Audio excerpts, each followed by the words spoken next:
Every lawsuit has a moment where it either survives or dies, and it usually happens long before a judge gets involved. That moment is called a deposition. And most people think depositions are about telling the truth. They're about control. Most people fail it by talking too much. Before every deposition, I give my clients the same instruction, the one that matters more than evidence, more than passion, more than how wronged they feel. Answer the question that's asked, nothing else. No stories, no context, no explaining yourself into trouble. It sounds insultingly simple, and that's exactly why it's dangerous. Travis nodded when I said it. Not a nervous nod, a confident one. The kind that says, I've got this. The kind I've learned to distrust. An hour later, he had both hands in the air, voice raised, explaining his intentions, his work ethic, his character, things no one had asked about, under oath, on the record. The opposing counsel didn't interrupt. He didn't need to. He just listened. That's the moment most clients don't understand until it's too late. The quieter the defense gets, the worse it is for you. By the time I stopped the proceeding, the damage wasn't loud or dramatic. It was already preserved neatly, cleanly, and forever. And that's how a case that should have gone to trial started unraveling before lunch. Let me take you back to the room where it began. Before we continue, I want you to drop a comment and let me know where in the world you are watching from, and also make sure to subscribe so you won't miss out on more stories to come in the future. We had a winning case, on paper at least. Travis Morgan had been a mid-level compliance officer at Harrington Financial for 6 years.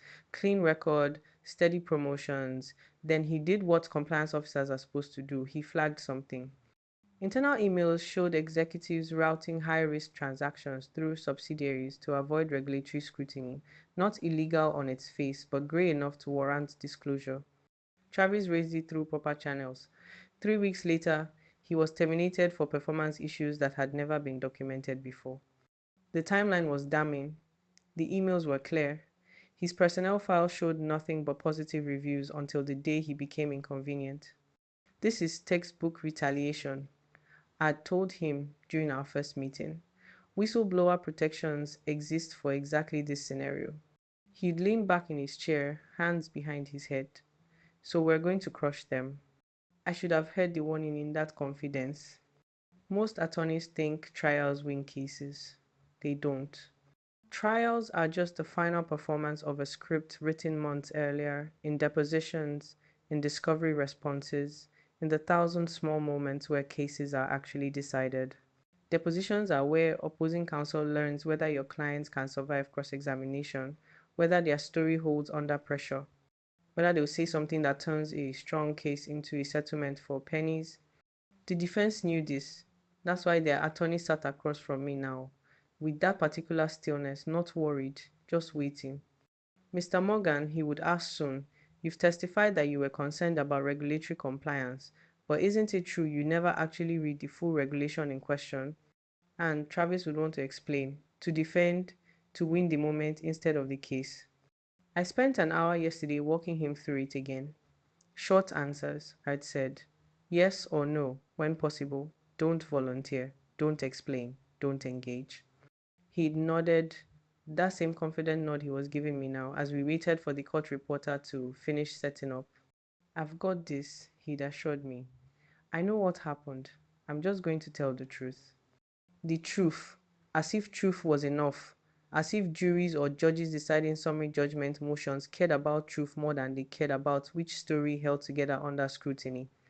I looked at Travis, then at the defense attorney's quiet smile. We had a winning case, but I was about to watch it die. The first 20 minutes went perfectly. State your full name for the record. Travis James Morgan. Your employment start date at Harrington Financial, March 2017. And your termination date, the 14th of October 2023. Clean, precise, exactly what I'd coached him to do. I made a note on my pad, strong start. Beside me, my co-counsel remained still, observing. Across the table, the defense attorney maintained that patient composure, asking basic questions, establishing timeline and context. Then something shifted. Mr. Morgan, you mentioned you raised concerns about certain transactions. Can you describe what prompted that? Travis leaned forward. Well, it wasn't just one thing, it was a pattern. Management had this culture of looking the other way, you know? Like they talk about compliance in meetings. But when it came to actually, I cleared my throat softly. A reminder, he didn't hear it. Actually holding people accountable, suddenly it was about business flexibility and competitive positioning, which is just code for cutting corners. The defense attorney nodded sympathetically. I see. And how did that make you feel? Frustrated. Honestly, it felt like they didn't care about doing the right thing. They just wanted someone to sign off so they could claim they'd followed protocol. I wrote on my pad, underlining twice, yes, no answers. Travis glanced at it, nodded slightly, then turned back to the attorney. The nod meant nothing. Can you give me an example? The defense attorney asked, voice gentle, encouraging. Sure. There was this one VP, I won't say his name, but he was notorious for pressuring junior staff to approve things quickly without proper review, total disregard for the process. And HR knew. Everyone knew. But he was making the company money, so I stopped writing, started listening to the silence on the other side of the table. The defense attorney wasn't objecting, wasn't interrupting, wasn't doing anything but letting Travis build a narrative that had nothing to do with our case. Mr. Morgan, he continued, tone still pleasant. Would you say the work environment was difficult? Difficult? Travis laughed without humor. It was toxic. You either played along or you became a target. And the moment I actually tried to do my job the way it was supposed to be done, my pen pressed harder against the notepad. My co-counsel shifted almost imperceptibly. They made it clear I wasn't a team player. That's what they called it. Not a team player. As if integrity is somehow disloyal. The defense attorney made a note, unhurried, then looked up with what almost seemed like sympathy. Toxic, he repeated, as if considering the word carefully. That's a strong characterization. Is the truth. And there it was. The trap fully set because toxic wasn't a legal standard. It was an emotional judgment. An emotional judgment made by angry employees sound exactly like what they'd argued in their brief, a disgruntled worker with an axe to grind. I watched the defense attorney settle back in his chair, and I knew he'd found his rhythm, and Travis had given it to him. Chapter 4. The sentence that changed everything. It happened so casually I almost missed it. When did you first notice the irregularities in the transaction approvals? The defense attorney asked. Travis shifted in his seat, relaxed. I'd been tracking them for a couple weeks. I'd come in early, sometimes around 5:30, before most people got there, and I'd pull reports from the system to review patterns. My pen stopped moving. Across the table, the defense attorney's head lifted slightly. Not dramatic, just the smallest pause in his note-taking, like a hunter hearing a branch snap in the distance. You would arrive at 5:30 a.m., he asked. Yeah, sometimes earlier. The system was faster when fewer people were logged in, and I could really dig into the data without interruptions. My chest tightened. I kept my expression neutral, but my mind was already racing through the employee handbook we'd reviewed during discovery. The handbook I'd read 3 times. The handbook that clearly stated, and what were your normal work hours, Mr. Morgan? 8 to 5, officially, but you know how it is in compliance, you do what needs to be done. The defense attorney made another note. Slower this time, deliberate. Did you have authorization to access the compliance database outside of normal business hours? Travis waved a hand dismissively. I mean, I had my login credentials. I wasn't doing anything wrong. I was trying to prevent something wrong.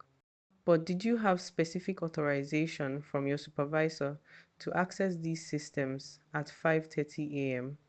A pause. Brief. Travis's confidence flickers for just a moment. I didn't think I needed permission to do my job. There it was, the crack in the foundation. I wrote on my pad, break requested, underlined it, pushed it toward Travis. He glanced down, then back up at the defense attorney. Look, if they were so worried about when I logged in, they should have said something. But they didn't care about policy violations when it suited them. Actually, the defense attorney said, voice measured, you were warned, correct? Travis laughed. Actually, I laughed. That? Yeah, IT sent some generic email about system access protocols. Everyone got them. It wasn't, and this was before you raised your compliance concerns. Well, yeah, but how long before? I don't know, a month, maybe 6 weeks. But it had nothing to do with. I closed my eyes for half a second. When I opened them, the defense attorney was writing again, and I could already see the motion for summary judgment taking shape in his mind. Employees repeatedly violated company policy regarding unauthorized system access, despite written warning, continued violations. Termination was based on documented policy infractions, not retaliation for whistleblowing. Mr. Morgan, the defense attorney continued, tone almost friendly now.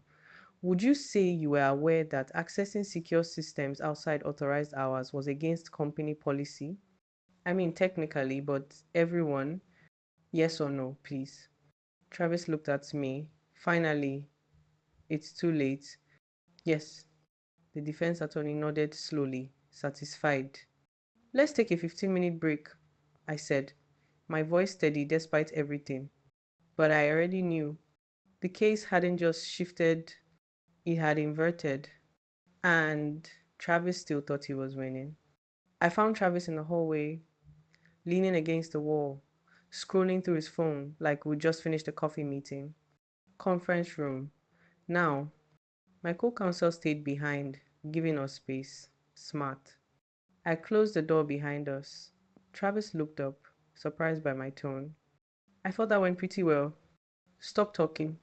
He blinked. I placed both hands on the table, leaning forward. You just gave them everything they needed to win summary judgment. What? No, I was explaining what actually happened. You admitted to multiple policy violations.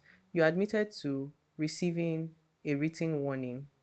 You characterized your workplace as toxic based on your personal feelings, not facts. My voice was level, but each word landed with precision. You just turned a retaliation case into a legitimate termination case. Travis shook his head. But I was doing the right thing. I was trying to catch them breaking the rules. So obviously, they can't fire me for breaking some technical. There is no obviously in litigation. I straightened. A judge doesn't care about your intentions.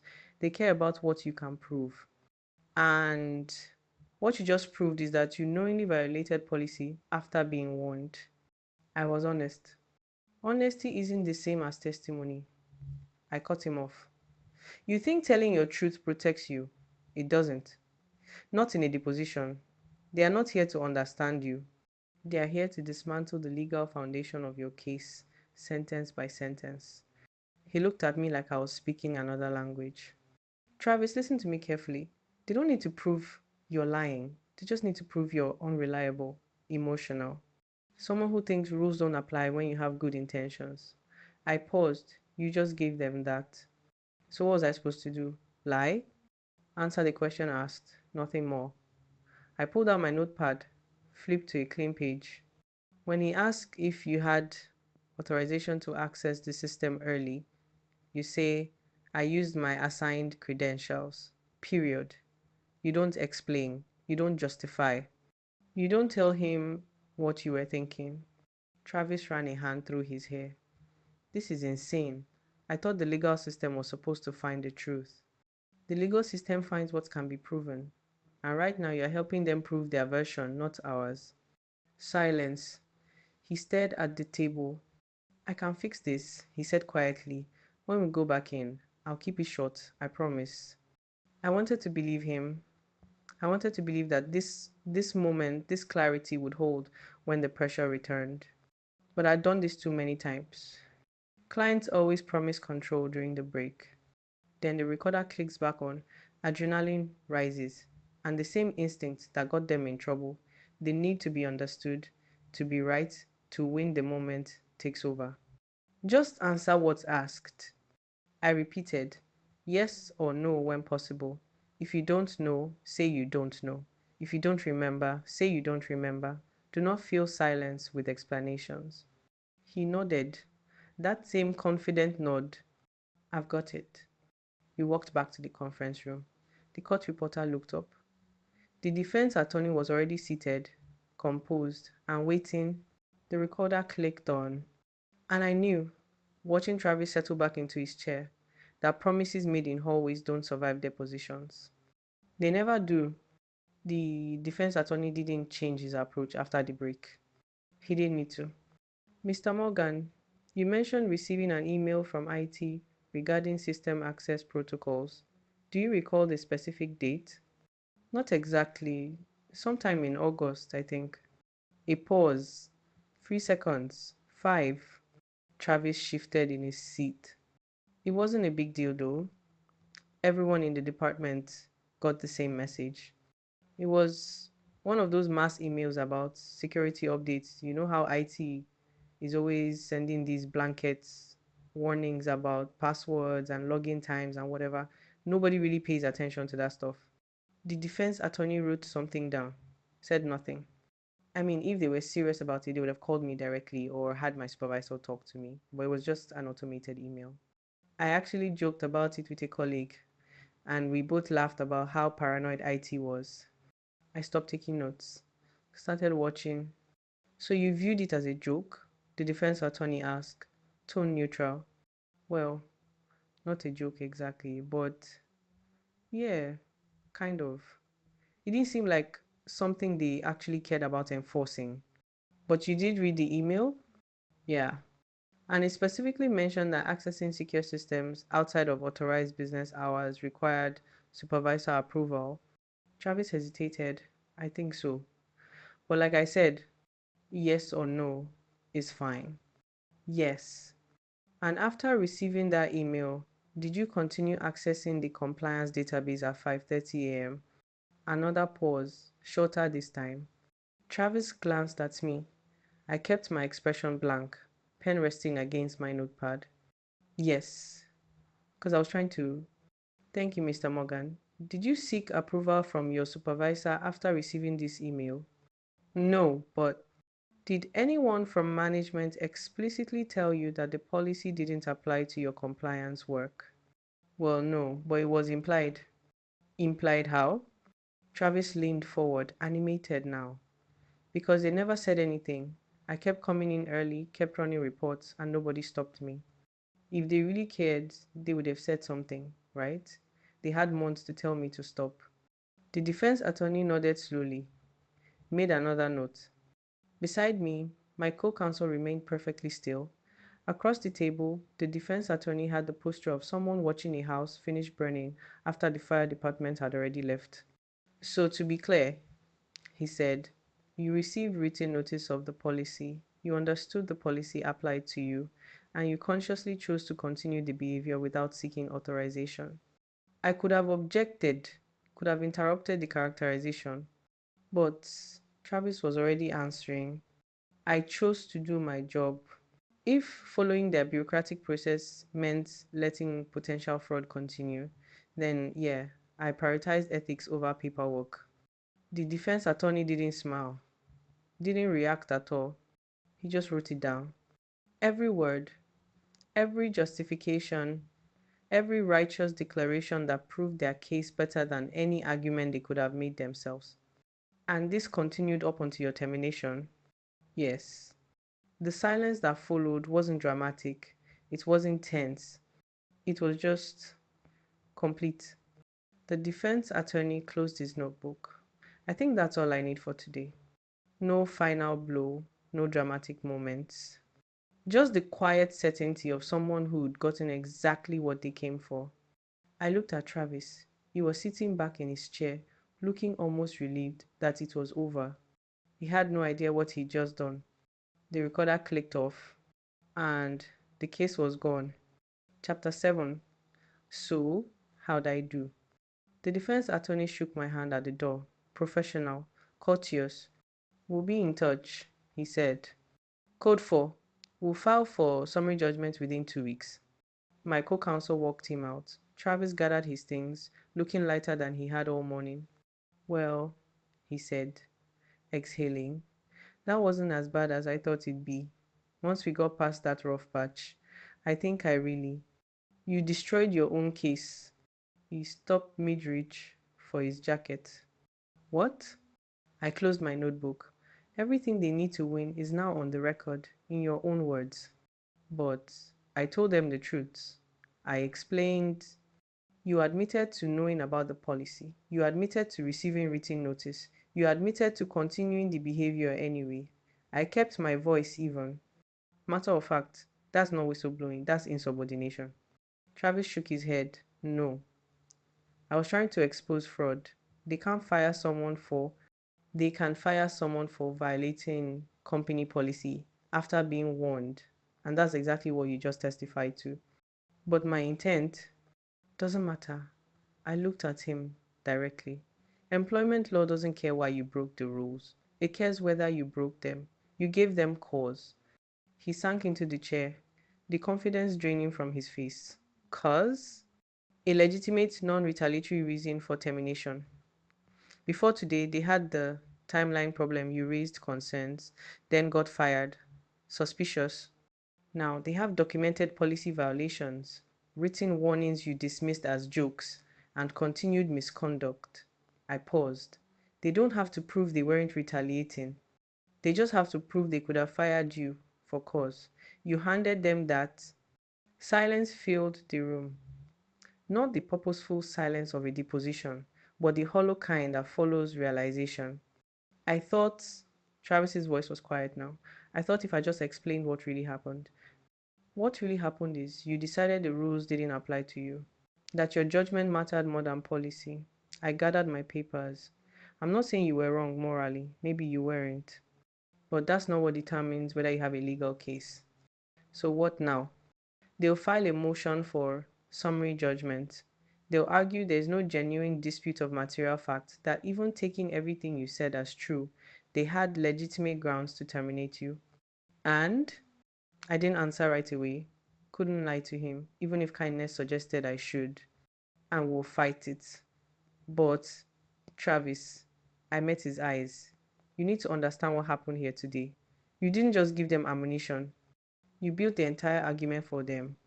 He looked away, jaw tight. I was just being honest. I know. And that was the tragedy of it. He'd walked in here believing honesty was armor. That truth was strategy. That explaining himself would make them understand.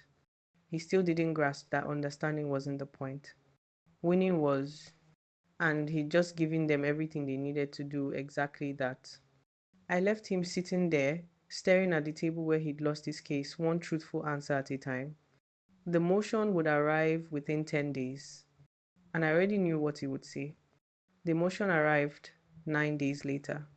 32 pages, clean, methodical, every argument supported by Travis's own testimony, quoted verbatim from the deposition transcript. I didn't think I needed permission to do my job. It was just an automated email. I actually joked about it with a colleague. Yes, I continued accessing the system after receiving the warning. They didn't need to spin anything. Hadn't needed to distort or mischaracterize. Just lift his words directly from the record and let them speak for themselves. Our opposition brief was 17 pages of legal argument, fighting against physics, trying to make water flow uphill, trying to unring a bell. I argued with him. I argued about mixed motives. I argued that policy violations don't erase retaliation when the timing is suspicious. But timing doesn't matter when the employee admits to the cause. 3 weeks after we filed our response, the judge's order came through email. 6 pages. No hearing required. I read it standing in my office, late afternoon light cutting across the desk. Plaintiff's own deposition testimony establishes that he knowingly violated company policy regarding system access after receiving written notice. Regardless of plaintiff's subjective belief, that his conduct was justified. An employer may terminate an employee for insubordination.